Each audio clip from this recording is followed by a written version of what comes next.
Yo les amis, comment ça va? J'espère que tout va bien et que vous avez la forme. Bienvenue dans cette nouvelle vidéo qui va être très importante parce que on va parler des agences de prescription. Je pense que vous connaissez. Voilà, évidemment, je pense que vous le savez déjà, c'est quoi une agence de prescription. Mais on va définir ça au cas où, parce que peut-être que devant cette vidéo, il y a une personne qui a 15 ans mais qui ne sait pas c'est quoi une agence de prescription. Une agence de prescription, c'est les gens qui sont là, qui vont faire les procédures Campus France pour toi. Mais ce n'est pas gratuit, tu vas les donner de l'argent évidemment. C'est ça une agence de préinscription. Donc les amis, aujourd'hui, on va parler que de ça parce que c'est important. Bientôt, Campus France va commencer. Donc c'est important que je vous parle des agences de préinscription avant que vous le fassiez là-bas ou bien que vous le fassiez vous-même. Donc les amis, je tiens à préciser une chose avant de commencer la vidéo. Voilà, je ne suis pas là pour vous dire que les agences de prescription, c'est des arnaqueurs, n'allez pas là-bas. Non, ce n'est pas ça le but de la vidéo. Ici, on va faire cette vidéo-là pour vous donner des conseils. Voilà, je vous donne aussi mon avis. Qu'est-ce que j'en pense des agences de prescription? Parce que moi, franchement, j'en connais beaucoup. Voilà. J'étais à Dakar, j'ai connu beaucoup d'agences de préinscription. Évidemment, il y a des agences qui sont super bien, il y a des gens qui sont super gentils. Donc, dans cette vidéo, on va la faire en 3 parties, les amis. Dans une première partie, je vous dirai pourquoi ne pas aller faire la prescription dans une agence. Et dans une deuxième partie, je vais vous raconter une petite histoire avec une agence que j'ai eue en 2016. Évidemment, ça va être très chiant parce que je raconte mal les histoires. Ce n'est pas mon point fort de raconter des histoires. Mais je vais essayer, les amis. Et en troisième partie, je vous dirai, les amis, pourquoi il faut faire la préinscription vous-même. Ok? Je pense que vous avez compris comment ça va se diviser la vidéo. Donc, franchement, les amis, restez jusqu'à la fin de la vidéo. Surtout si vous êtes débutant sur Campus France ou bien Parcoursup, on s'en fout. Donc, comme d'habitude, n'oubliez pas, s'il vous plaît, les amis, de liker la vidéo. Donnez votre avis. Moi, il y a une chose que je ne comprends pas, c'est les gens qui regardent une vidéo, qui n'aiment pas et qui ne dislikent pas. C'est soit tu aimes ou bien tu n'aimes pas. Moi, je préfère quelqu'un qui n'aime pas la vidéo que quelqu'un qui ne dit rien. Évidemment, les amis, c'est soit tu likes la vidéo ou bien tu cliques sur le bouton « J'aime pas ». Ça, c'est moi qui te le demande. Si tu n'aimes pas la vidéo, clique sur j'aime pas. Comme ça, moi, je sais que tu n'aimes pas la vidéo. Je vais voir une autre solution. Je vais changer des choses ou bien quitter complètement YouTube. Et n'oublie pas de t'abonner sur la chaîne. Sinon, tu risques de rater beaucoup de choses. Parce que ici, on va parler de Campus France. On va aussi parler de Parcoursup. On va parler des demandes de visa. Mais ça sera pour plus tard les visas. Parce que là, on va commencer à chercher une école d'abord. OK? Donc, les amis, là, on a beaucoup parlé. Évidemment, je parle trop, moi. Ok, donc les amis, on va commencer par une première partie. Excusez-moi, juste, je vais prendre mon petit papier qui me sauve la vie. Donc les amis, pourquoi ne pas faire la préinscription dans une agence? Les amis, déjà une raison de ne pas faire la préinscription dans une agence, c'est que ce n'est pas gratuit. Ok, moi déjà, j'ai tendance à dire que vous, en 2020, vous avez beaucoup de chance parce que nous, en 2016, quand on faisait une préinscription dans une agence, ça demandait vraiment beaucoup d'argent. Moi, j'ai payé plus de 200 000 francs CFA dans une agence pour la préinscription. On va avoir l'occasion d'en parler dans la deuxième partie où je vous raconterai mon histoire avec une agence. Mais là, les amis, la première raison de ne pas faire la préinscription dans une agence, c'est que ce n'est pas gratuit. Donc, vous donnez de l'argent à des gens qui vont faire la préinscription pour vous. C'est ça, c'est normal que ça soit payante. Ok? Donc les amis, ça, il y a un problème parce que au niveau de l'argent pour faire la procédure Campus France, n'oubliez pas que vous avez beaucoup de choses à verser. N'oubliez pas que vous allez faire un entretien. Et qui dit entretien, vous allez verser de l'argent pour les frais de dossier. Et qui dit aussi procédure Campus France, vous allez faire les demandes de visa. Tout ça, c'est beaucoup d'argent. Du coup, si vous avez la possibilité de réduire les frais, il faut le faire. La préinscription, je ne pense pas qu'il y a vraiment besoin de le faire dans une agence. Ok? Ça, c'est une première raison de ne pas faire la préinscription dans une agence, c'est que ça demande de l'argent. Ok? Mais je dirais que vous, aujourd'hui, vous avez beaucoup de chance parce qu'il y a des agences les frais de dossier s'élèvent à 25 000 francs CFA, c'est pas beaucoup. Mais quand même, le mieux, ça serait de ne pas le faire dans une agence. Comme ça, vous ne payerez rien à quelqu'un. OK. Donc, deuxième raison, s'il vous plaît, les amis, de ne pas faire la prescription dans une agence, c'est la liberté. Les amis, on est d'accord que sur le point que, s'il vous plaît, les amis, on est d'accord que dans une agence, tu n'es pas totalement libre. Je ne sais pas si vous me comprenez, mais les amis, quand tu fais une prescription dans une agence, tu n'es pas libre parce que c'est eux qui décident tout. Bon, pas tout, mais quand même, les amis, je ne sais pas en 2020, mais en 2016, quand moi je faisais une prescription, je suis venu, ils m'ont posé une question. Monsieur, qu'est-ce que vous voulez faire? J'ai dit, moi, mon rêve, c'est de faire les mathématiques en français ou bien, voilà, informatique. Et eux, je ne sais pas, ils ont regardé mes documents, tout ça, et ils ont vu que, voilà, franchement, avoir une acceptation en mathématiques, ce n'est pas facile. Et qu'est-ce qu'ils ont fait? Ils m'ont dit, est-ce que tu n'as pas envie de faire autre chose? Je ne sais pas, service informatique aux organisations, voilà, génie civil, non, des trucs comme ça. En fait, ils m'ont proposé d'autres choses qui ne coïncidaient même pas avec mon projet. Vous voyez, en fait, tu n'es pas libre, tu ne peux pas faire tout ce que tu veux. C'est ça le problème quand tu fais une prescription dans une agence. Je pense que les amis, vous comprenez un tout petit peu là où je veux en venir. OK. Et une troisième raison, les amis, de ne pas faire la prescription dans une agence. Donc, les amis, je pense que vous comprenez. Quand on parle de Campus France, il va arriver à un moment où il y aura des réponses des écoles. Et ces moments-là, c'est les moments les plus importants pour toute personne qui fait la prescription. Parce que toi qui as fait la prescription dans une agence, tu vas voir tes camarades de classe, je ne sais pas, tes grandes sœurs, tes frères, tes amis qui ont fait la prescription eux-mêmes. Ils vont commencer à recevoir des réponses des écoles, tout ça. Ils sont, ah putain, j'ai une acceptation à Nantes, j'ai une acceptation à Marseille, tout ça. Mais toi qui as fait une prescription dans une agence, tu ne peux pas le savoir comme ça. Tu es obligé d'attendre que l'agence t'envoie un message pour te dire, voilà monsieur, vous avez une acceptation. Et ça, c'est vraiment dommage. C'est vraiment dommage parce que toi, tu n'auras pas le plaisir de recevoir un message de la part de Campus France sur ton mail et tu vas aller consulter ton compte pour voir si tu as été accepté ou pas. Ça, c'est vraiment une chose très, très importante. Et malheureusement, dans une agence, tu ne peux pas avoir cette opportunité-là. OK?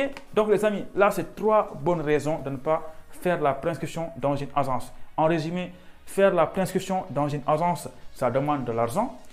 Deuxième raison de ne pas faire la prescription dans une agence, c'est que tu n'es pas totalement libre. Ce n'est pas toi qui décides tout parce que toi, tu les as demandé de faire la prescription à ta place. Donc, ce n'est pas toi qui décides de tout. Et troisième raison, c'est que les amis, quand tes amis commenceront à recevoir des réponses, toi, vraiment, tu verras après. Ça ne va pas être bien pour toi parce que tu ne vas pas savoir comment ça se passe dans ton compte. Tu ne peux pas consulter ton compte, c'est dommage. Donc, les amis, je vous avais promis une chose, de vous parler de mon histoire avec une agence en 2016. Évidemment, les amis, on ne va pas aller trop dans le détail, on va aller très rapidement, sinon ça va être très, très chiant. Déjà, cette vidéo-là, j'ai l'impression qu'elle n'est pas très, très importante, mais on s'en fout. Donc, les amis, en 2016, j'ai fait la prescription dans une agence à Dakar. Évidemment, là, les amis, je ne vais pas dire le nom de l'agence parce que, franchement, ça ne serait pas gentil de ma part. Quand même, les amis, dans cette agence-là, il y a des gens super gentils. Donc, les amis, j'ai fait la prescription dans une agence en 2016 à Dakar. Je vous donne quand même le quartier, c'est Sacré-Cœur. Voilà, tous ceux qui sont à Dakar, ils connaissent Sacré-Cœur. Voilà, il y a une agence là-bas. Donc, déjà, parlons argent. Vous savez combien tout ça m'a coûté, le fait de faire la prescription dans une agence à Dakar? Ça m'a coûté, les amis, plus de 200 000 francs CFA. Je ne sais pas si vous comprenez. Plus de 200 000 francs CFA. Comment ça s'est passé? Au début, quand je suis venu s'inscrire à l'agence, ils m'ont demandé des frais de dossier qui s'élèvent à 35 000.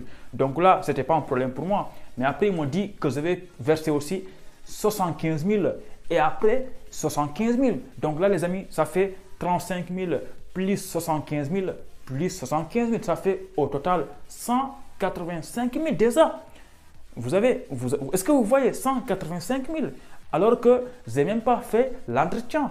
Évidemment, les frais de l'entretien, ça c'est à part. Ça c'était 50 000, je me rappelle bien, en 2016, les frais d'entretien c'était 50 000.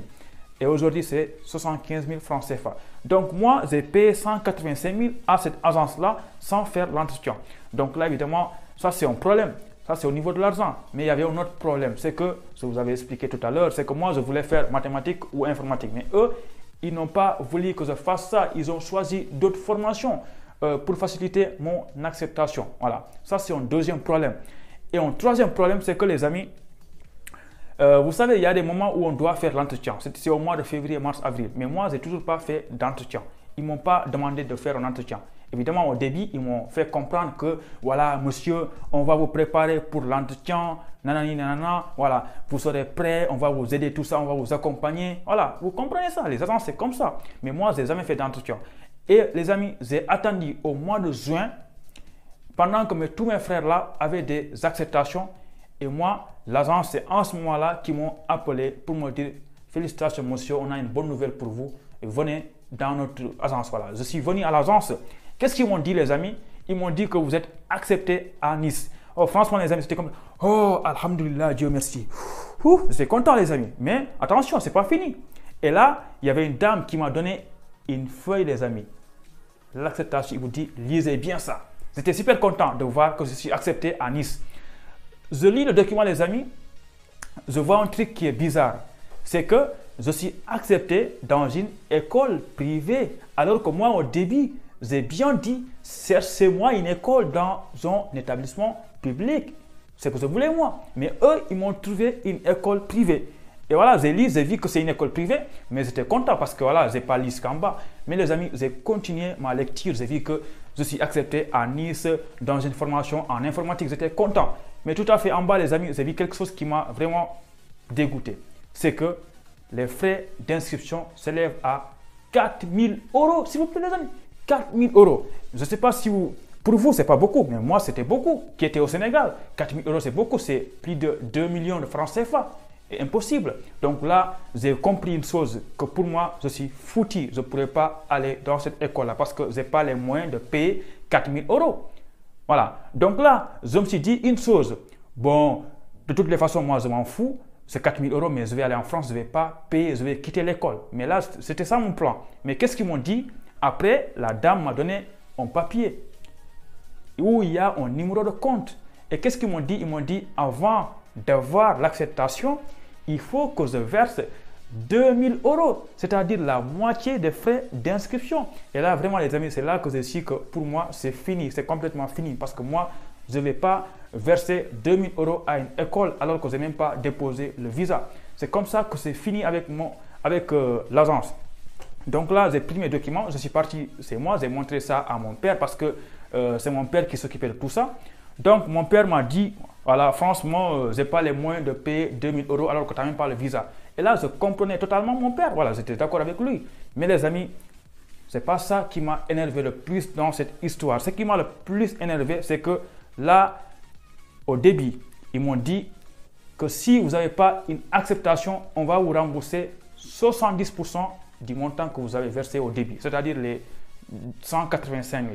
Et là, il y avait mes frères qui me demandaient, va récupérer ton argent. Voilà, vous savez, vous avez des frères comme ça, vous aussi.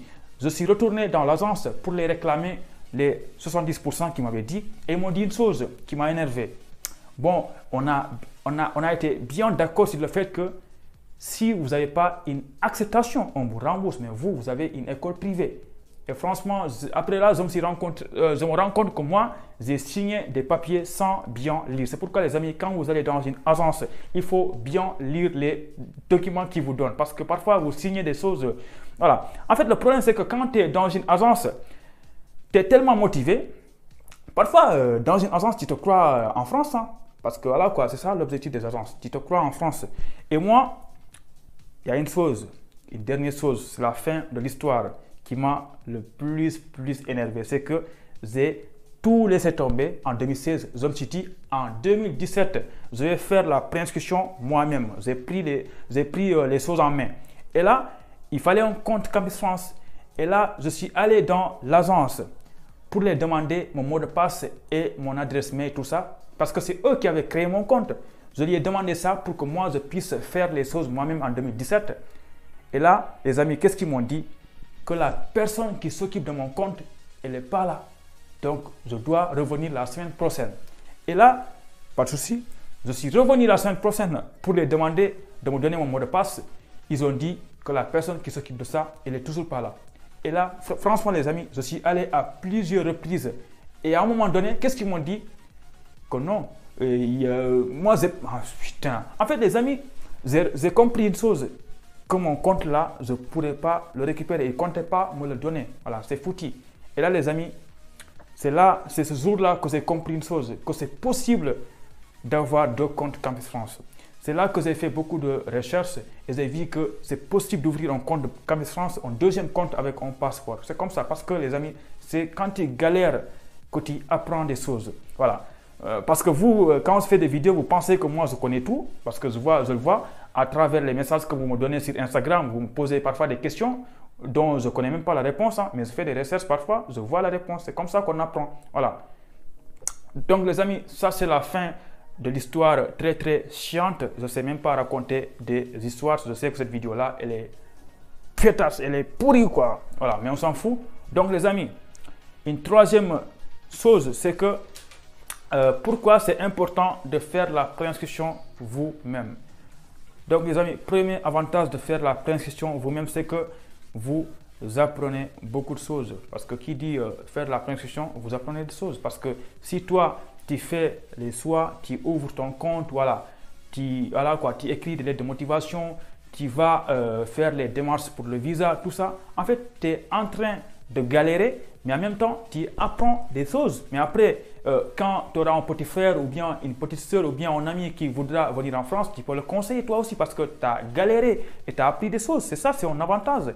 Mais imagine quelqu'un qui est allé dans une agence et faire la préinscription, mais lui, il ne connaît rien. Il va venir en France, il ne sait même pas comment il a fait pour venir. Ce n'est pas lui qui a fait les choix. C'est pas, voilà, il a rien fait. Lui, il a fait que donner de l'argent. Mais ça, vraiment, ce n'est pas important ça. Le plus important, c'est que toi, tu fais les choses toi-même. Et là, les amis, un deuxième avantage, c'est que quand tu fais la préinscription toi-même, tu fais tes choix, tu fais voilà, les lettres de motivation, tu écris tout, tu vas déposer ton visa toi-même, tu viens en France.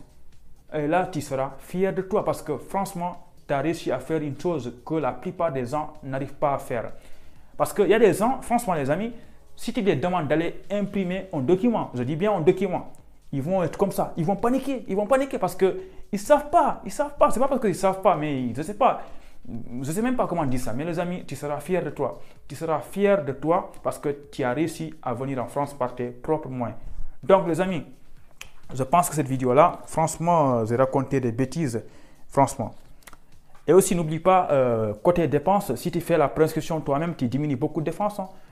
Les dépenses, je vous le dis, parce que n'oublie pas que pour le visa, il y a le garant, voilà, il y a des frais de visa, il y a le logement, tout ça. Donc, si toi, tu fais la préinscription toi-même, voilà, là, c'est vraiment, tu dépenseras moins, voilà.